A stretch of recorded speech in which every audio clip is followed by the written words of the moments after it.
우리 하나님의 말씀은 사사기 13장입니다. 사사기 13장 24절 한 절 말씀을 함께 봉독하도록 하겠습니다. 사사기 13장 24절 한 절 말씀입니다. 구약성경 385페이지, 구약성경 385페이지, 사사기 13장 24절 한 절 말씀을 함께 봉독하도록 하겠습니다. 찾으셨으면 함께 봉독합니다. 그 여인이 아들을 낳으매 그의 이름을 삼손이라 하니라. 그 아이가 자라매 여호와께서 그에게 복을 주시더라. 아멘. 이 시간에 나를 성공시키라 라는 제목을 가지고 최용기 목사님 나오셔서 말씀 선포해 주시겠습니다.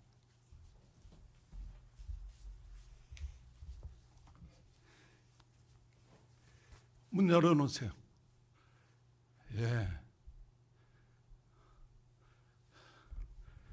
지금은 문을 활짝 열어놔야 됩니다. 통풍이 잘 되게. 위험한 시대니까 다 열어놓으세요. 자, 오늘 본문은 이런 내용입니다. 지금 이스라엘 백성들이 좀 살만해졌어요. 살만해지니까 하나님 목전에서 악을 행했다는 거예요. 이 악이 어느 날 이렇게 된 게 아니고 점점 이렇게 되는 거죠. 커가는 거죠. 그래서 하나님 앞에 그 목전에서 악을 행하니까 하나님께서 이 사랑하는 이스라엘 백성들 하나님의 자녀를 어떻게 다루시는가 봤더니 블레셋에게 넘겨버렸다는 거예요. 블레셋의 이 나라가 강성해져 가지고 결국 이스라엘 백성들을 이제 40여 년 동안을 조공 바치게 하고 여러 가지 헐골벗고 굶주르게 하고. 그래서 여러분 생각해 보면 우리가 지금 이 시대에도 하루 벌어서 하루 먹는 사람이 굉장히 많잖아요.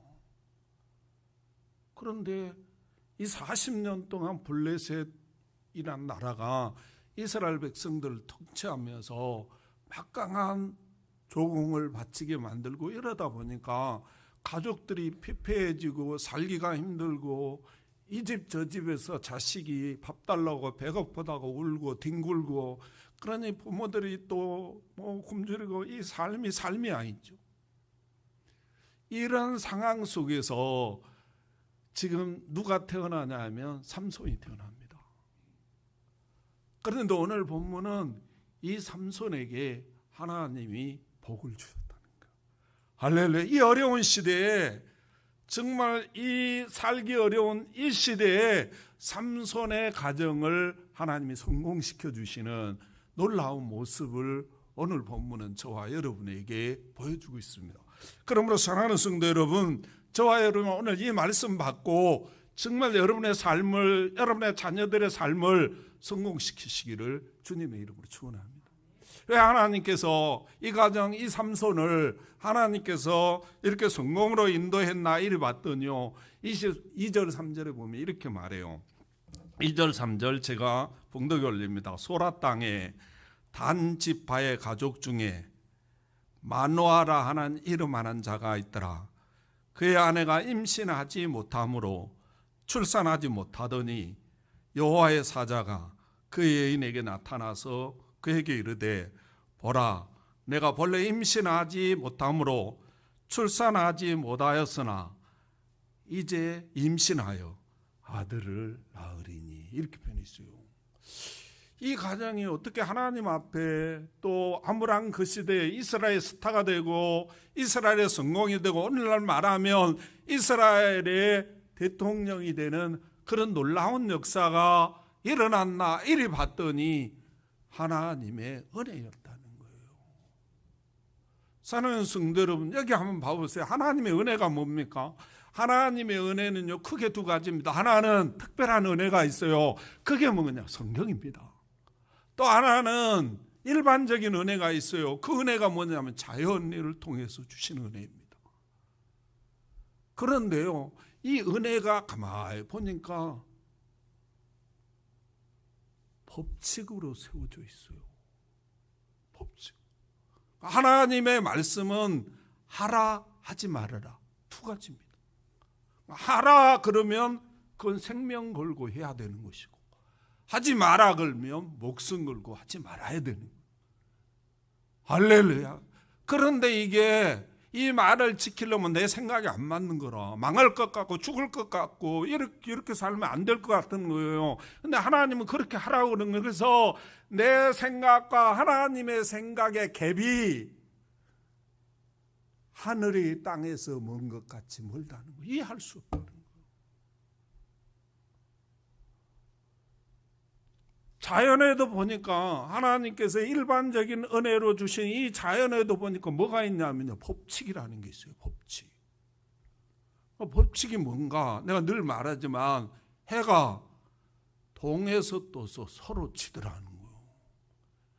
이게요, 미국의 대통령 그 권력으로 바꿀 수 있는 게 아니라는 거예요. 세상의 갑부가 돈으로 이걸 바꿀 수 있는 게 아니라는 거예요. 어떤 지식자가 박사학위 10개 가진 사람이 바꿀 수 있는 게 아니라는 거. 이건 하나님이 법칙으로 만들어 놓은 거라는 거. 그러니까 하나님이 이 법칙을 만들어 놨으니까 누구의 법이에요? 하나님의 법이에요. 이 법을 어기면 무조건 재앙이에요. 너나 나나 할 거 없이 재앙입니다. 왜 재앙이냐? 우리 인생은요, 하나님이 어떻게 만들어놨나, 이 자연 속에 어떻게 만들어놨나, 먹어서 먹고 배설해야 살도록 만들어놨어. 아무리 귀찮고 아무리 더럽고 아무리 바쁘고 아무리 속상해도 먹고 배설해야 사는 거. 하나님이 이게 왜 이렇게 지저분한 건 나오게 만들어놨습니까? 무 깎고 막아버리면 재앙입니다. 이게 하나님의 은혜인데요, 이 은혜가 하나님이 어떻게 임하나 이리 받아 성경을 통해서 주는 은혜는 고정되어 있잖아요. 그런데 그 고정된 은혜지만 그 말씀이 나에 와서 은혜가 되고 축복이 되고 이 자연을 통해서 우리에게 이 주시는 이 은혜가 어떻게 임하는가 이렇게 봤더니요, 때를 따라 주시는 은혜라는 거예요. 여러분 꼭 믿으시기를 주님의 이름으로 축원합니다. 자, 성경은 이 말을 뭐라고 표현하냐면요, 잠언서 3장 11절에 보면 이렇게 말해요. 하나님이 모든 것을 지으시되 때를 따라 아름답게 하셨고, 이렇게 표현했어요. 예수님이 이 말을 뭐라고 표현하냐면 마태복음 24장 45절에 보면 충성되고 지혜 있는 종이 되어 주인에게 그 사람들을 맡아 때를 따라 양식을 나눠줄 자가 누구냐? 지 맘대로 아니고 때를 따라 양식을 나눠주는 자가 뭐다? 충성된 사람이라. 히브리서는 이 말을 뭐라고 부르냐면 4장 16절에 보면 이렇게 말해요. 우리는 긍휼하심을 받고 때를 따라 돕는 은혜를 얻기 위하여 은혜의 보좌 앞에 나아가자, 이렇게 표현해요. 하나님이 우리에게 은혜를 주시는데 때를 따라 주신다는 사실을 믿고 하나님 앞에 나아가자, 그런 뜻입니다. 그럼 자연은 어떻냐? 일반적인 은혜는 우리에게 어떻게 주어지나 이리 봤더니요, 봄에 나오는 열매가 있더라고. 뭔지를 모르겠어요. 나는 조사는 안 해봤습니다. 봄에 나오는 열매가 있어. 근데 또 여름에만 나오는 열매가 있어요. 또 가을에 나오는 열매가 있어요.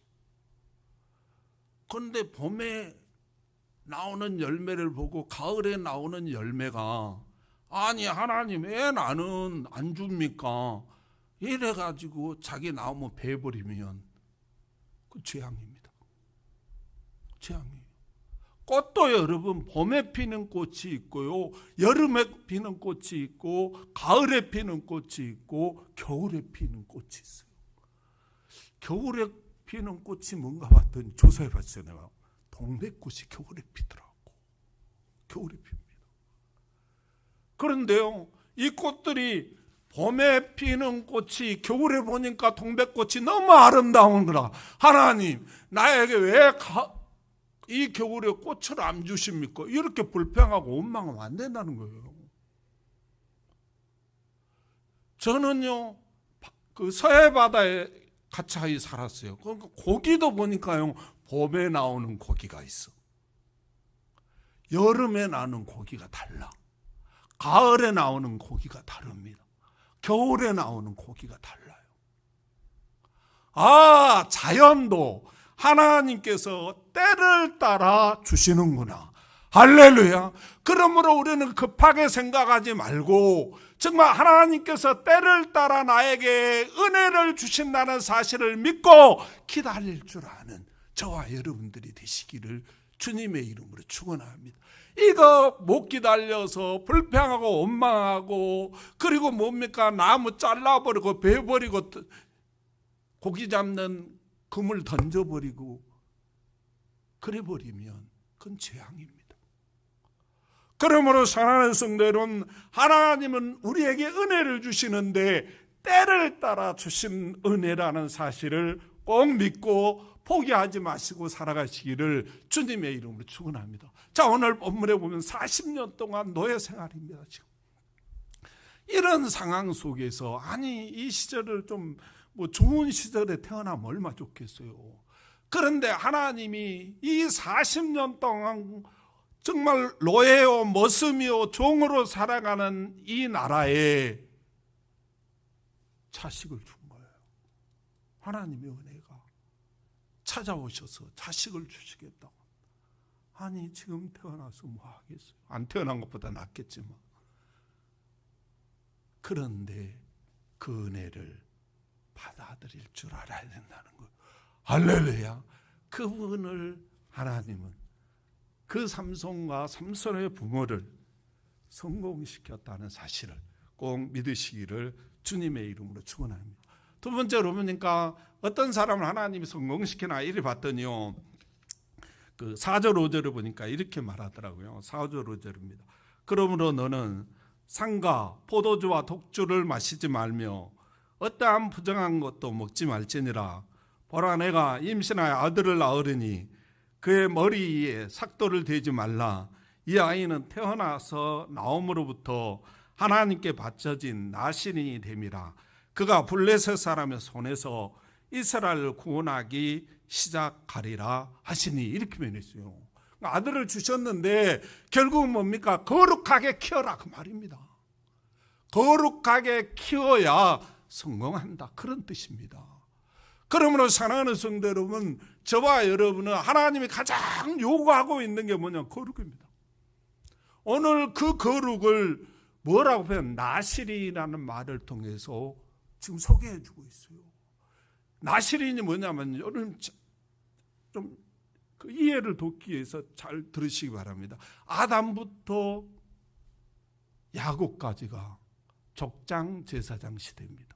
족장이 제사장이 되는 거예요.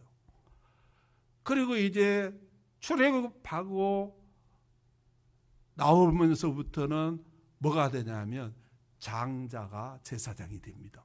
그래서 이스라엘 백성들이 마지막 출애굽하면서 모든 장자들을 다 죽였잖아요. 그런데 이스라엘 백성들은 이 장자들을 살려줬어요. 그러면서 하나님은 너는 내 것이다, 그 장자는 내 것이다, 그런 표현입니다. 그리고 모든 동물의 첫 새끼는 내. 그러면서 이때부터 시작된 게 뭐냐 하면 장자가 제사장이 됩니다. 그러면서 이제 뭐가 또 시작되냐면 성막 시대가 열립니다. 성막 시대다 보니까 하나님께 뭐예요? 예배 제사지요. 제사 지내다 보니까 억수로 일이 많아지는 거잖아요. 그러니까 이제 네이 가문이 제사장 시대가 열립니다. 이때 제사장 수가 24,000은 돼야 결국 뭡니까? 이 성막을 움직여 갈 수 있다는 거. 제사 지내고 뭐 이게 굉장히 많잖아요. 계속 일을 할 수가 없잖아요. 그래서 1000명씩 교대로 이렇게 해왔대요. 그런데 성막시대를 지나오면서 이리 보니까 막 전쟁도 일어나고 여러 가지 질병도 일어나고 이 네이지파의 사람들이 남자들이 막 전쟁에 나가서 죽고 질병으로 죽고 막 이러는 거라. 24,000명이 돼야 되는데 그래서 처음에는 24,000명 30세 이상으로 했어요. 근데 수가 안 되는 거예요. 그래서 25세로 낮춰요. 그것도 안 되는 거예요. 나중에 세월이 가면서 안 되니까 20세로 낮춥니다. 20세로 낮췄는데도 세월이 지나면서 부족한 거예요. 이거 어떻게 해야 되나? 끝나고 초등학생 세워놓을 수는 없는 거잖아요. 어떻게 그 애가 일을 하겠어요? 그래서 세워놓은 제도가 뭐냐? 나실인입니다. 누구든지 이 말이에요. 누구든지 나실인 제도. 누구든지 하나님께 서원해서 나실이 되려면 그 나실인 제사장은 지켜야 할 거룩한 게 있다. 그게 뭐냐? 포도나무에서 나와서 먹지 말아라. 포도나무, 포도주 왜 먹죠? 세상적으로 즐거우라고 먹죠. 그러니까 세상적으로 즐겁게 살지 말고 하나님께 즐겁게 살아라. 그런 뜻입니다. 두 번째는 뭐냐면 머리에 삭도를 대지 말아라. 가위 대지 말아라. 이 말은 뭐 그때적인 상황적으로 보면 뭐 해석해 보니까 이렇게 표현했더라고. 남자들이 머리를 안 감으면 우리 말로 칠순 받는 놈 이렇게 놀렸다는 거예요. 자기도 관리하지 못하는 놈. 그래가지고 이 밖에를 못 나갔다는 거예요.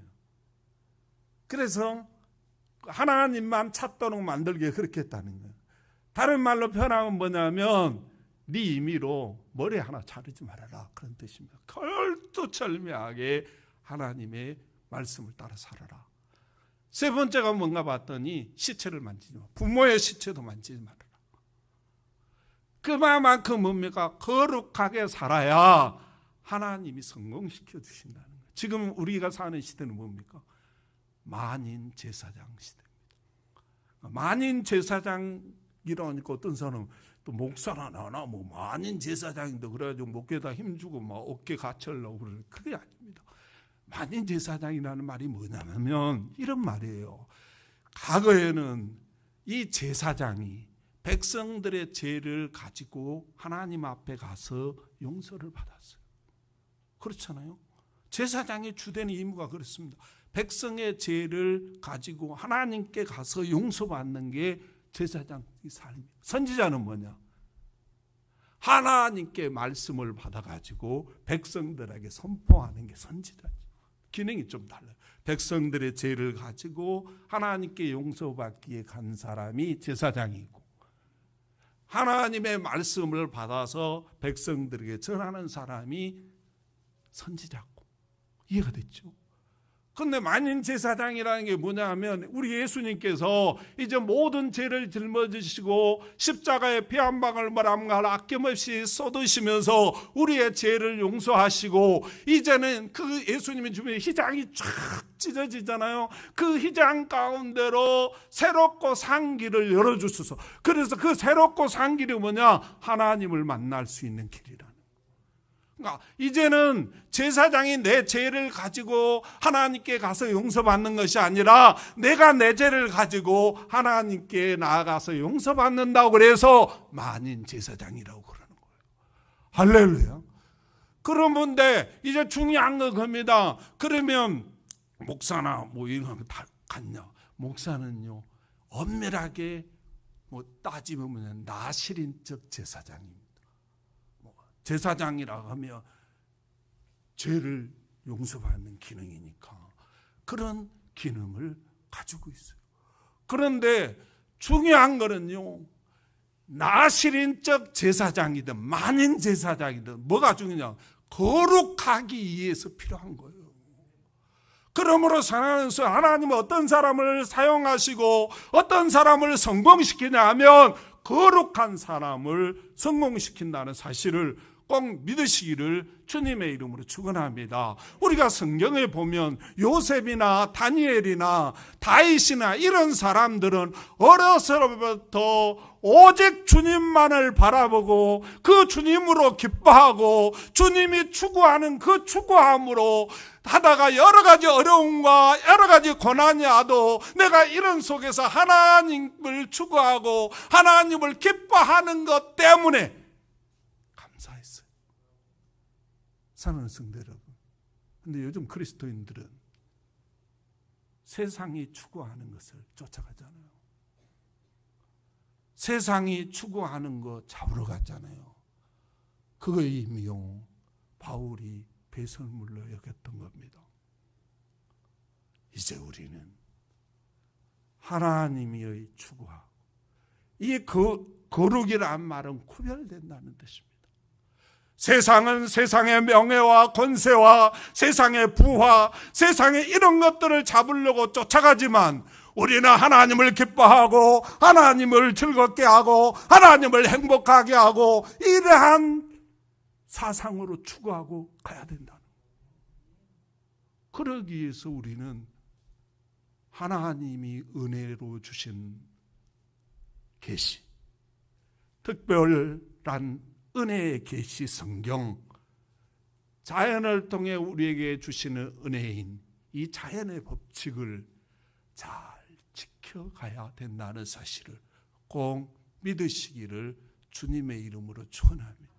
아무리 힘들고 아무리 어렵고 아무리 속상해도 먹고 배설하는 게 지저분하다고 무 깎아서 막아버리면 재앙입니다. 그러므로 저와 여러분은 이 거룩을 지키지 아니하면 재앙이므로 이 거룩한 삶을 살기 위해서 여러분의 자신이 모범하고 자식에게도 그 삶을 추구하고 따라가도록 교육하는 저와 여러분들이 되시기를 주님의 이름으로 축복합니다. 오늘 본문에 하나님께서 이 삼손의 엄마와 아버지에게 나타나서 요구하고 있습니다. 포도나무에서 나온 거 먹지 말아라. 또 머리에 삭도도 대지 말아라. 또 하나가 뭐죠? 시체도 만지지 말아라.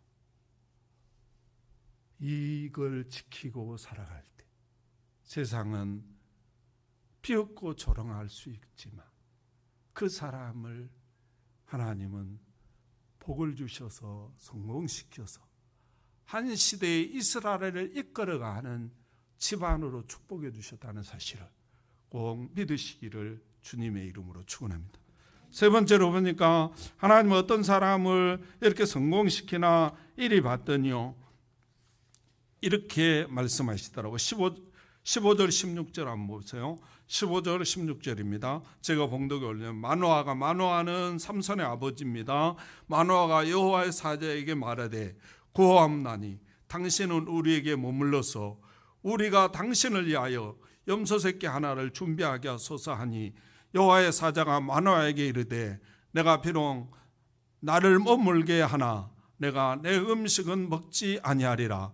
번제를 준비하라거든 마땅히 여호와께 드릴지니라 하니 이는 그가 여호와의 사자인 줄을 마노아가 알지 못함이었더라. 이렇게 변했어요. 똑같이 또 29절 이렇게 보면 여러 가지 많은 말씀을 하고 계시는 분, 19절 20절에 보면 이제 그 대접하는 모습을 성경이 길어주고 있어요. 이 말씀 속에 왜 하나님께서 이 가정, 정말 얼마나 많은 가정들이 있습니까? 최용기 목사 가정도 있고 우리 장로님들의 가정도 있고 너무너무나 많은데 왜 이 가정에 찾아오셨나 이리 봤더니요, 이 가정은 하나님의 이름에 합당하게 대접하더라는 거예요.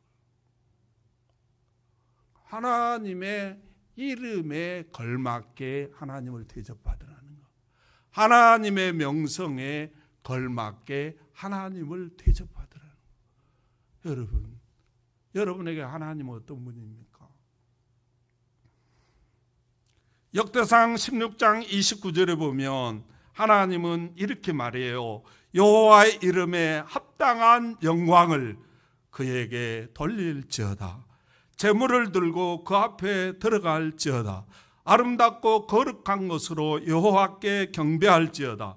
시편 29편 2절에 보면 여호와께 그의 이름에 합당한 영광을 돌리며 거룩한 옷을 입고 여호와께 경배할지어다. 시편 96편 8절에도 여호와의 이름에 합당한 영광을 그에게 돌릴지어다. 예물을 들고 그의 궁정에 들어갈지어다. 이렇게 표현했어요. 다시 말하면 하나님은 내 이름에 내 명성에 걸맞게 나를 대접하라는 거예요. 할렐루야. 저와 여러분이 그런 분들이, 이 말이 무슨 말이냐면 초등학교 학생에게요, 미분적분이라는 수학이 있잖아요. 이거 가르치면 안 된다는 거예요. 초등학교 학생은 초등학교에 맞는 그걸 가르쳐야지. 근데 대학생에게 초등학교 학문을 가르치면 그거 망친다는 거예요. 우리나라 대통령이 문재인 씨입니다. 이 문재인 씨는 대통령은요, 한 달에 자기가 영수증 없이 쓸 수 있는 돈이 얼마냐면 7천 몇백만 원 돼요. 7천 몇백만 원. 그러니까 1년이면 거의 한 10억이 그냥 영수 처리 없이 문재인 씨 통장에 꼬박꼬박 그 날짜에 입금되는 거예요. 그러니까 알아서 쓰라는 거예요. 국 끓여 먹든지 라면 끓여 먹든지 짜장면 사 먹든지 그건 간섭도 안 해. 정부가. 그게 대통령이에요. 그런데 삼성그룹의 누구죠? 이재용인가요? 회장이 없죠, 아직. 그 친구가 문재인 대통령 만나러 가면서 10만 원 봉투에 넣어갖고 주네. 나 같은 사람이 10만 원 주면 큰 거죠. 근데 그 사람은 돈이 남아서 10만 원 주면 이게 지금 나를 조롱하나 받고 저주받는다. 거기에 걸맞는 그 명성과 그 지위와 이름에 걸맞는 대접을 해줘야 되는 거예요. 그게 굉장히 중요합니다. 그렇지 아니하면 그것 때문에 재앙이 임하고, 그것 때문에 자식이 망쳐지고, 그것 때문에 내 인생이 피폐해지는 역사가 나타난다. 사랑하는 성도 여러분, 하나님은요, 하늘과 땅을 창조하셨습니다. 하늘과 땅을 창조하셨다는 말은 하늘과 땅이 하나님께서 만드셨으므로 하나님 것이라 그 말입니다. 그러니까 하늘과 땅의 주인이 하나님이다. 우리는 갈리인 시작, 그걸 청직이라고 말하는 거예요. 갈리인이 뭐 도토리 키재기고 네가 크니 네가 크니 하면 하나님 보기 우스운 이야기. 갈리인입니다. 그러므로 이 갈리인은 하늘과 땅을 창조하시고 통치해 가시는 그 하나님의 이름 명성에 걸맞게 대접해 주는 게 중요하다는 거예요. 하나님이죠. 그것이 사르밧갑의 두렵더니 그 많은 부자가 내는 것보다 더 많이 냈다고 칭찬하시는 주님이 결국은 뭡니까? 그 돈의 물질의 그 중심에 많고 적음을 따지는 것이 아니라 내 형편에, 내 중심에 정말 하나님을 최고로 대접하고 있는가? 문재인 씨보다, 미국의 대통령보다 더 귀하고 더 소중하고, 내 정말로 그 뭐라고 그랬죠? 자식을 눈 뜨고 보기에도 아까운 내 자식보다 더 귀하고 더 위대하고 소중한 분으로 대접하고 있는가? 그런 뜻입니다. 그 대접이 우리 마음속에 있다면 하나님은 내 신분과 환경과 상황과 관계없이 나와 내 자녀를 성육시켜 주신다는 사실을 꼭 믿으시기를 주님의 이름으로 축원합니다. 할렐루야. 말씀을 맺습니다. 하나님은 어떤 가정, 어떤 사람, 어떤 자녀들을 성공시키나 이래 봤더니 하나님은 때를 따라 은혜를 주신다는 사실을 믿는 가정이라는 겁니다. 두 번째로 보니까 거룩하게 살려고 몸부림치고 애써야 된다는 겁니다. 세 번째로 보니까 하나님의 이름에 합당한 대접을 할 줄 아는 가정에 이런 놀라운 축복을 주신다는 사실을 꼭 믿으시기를 주님의 이름으로 축원합니다. 기도하겠습니다. 하나님 감사합니다. 오늘도 우리에게 귀한 말씀을 주시고 오늘도 우리에게 귀한 은혜를 주시고 오늘도 우리에게 귀한 축복의 말씀으로 함께해 주신 하나님 은혜와 사랑을 감사합니다. 하나님 오늘도 말씀을 받고 보니 부끄러운 모습이 너무너무나 많이 있습니다. 이 코로나의 혼란한 이 상황 속에서도 하나님은 때를 따라 은혜를 주시고 거룩한 삶을 살고 하나님을 그 이름에 걸맞게 대접하는 그 삼손의 가정을 축복해 주셨듯이 오늘 이 혼란한 상황 속에서도 우리를 이런 가정, 이런 자녀들을 성공시켜 줄 줄로 믿습니다. 하나님 앞으로 이렇게 살아가겠사오니 저와도 늘 동행하셔서 하나님의 성공이 나의 성공이 되는 놀라운 은혜로 축복하여 주시옵소서. 우리 주님께서 도우시며 놀라우게 축복할 줄 믿고 예수님의 이름으로 감사하며 기도하옵나이다. 아멘.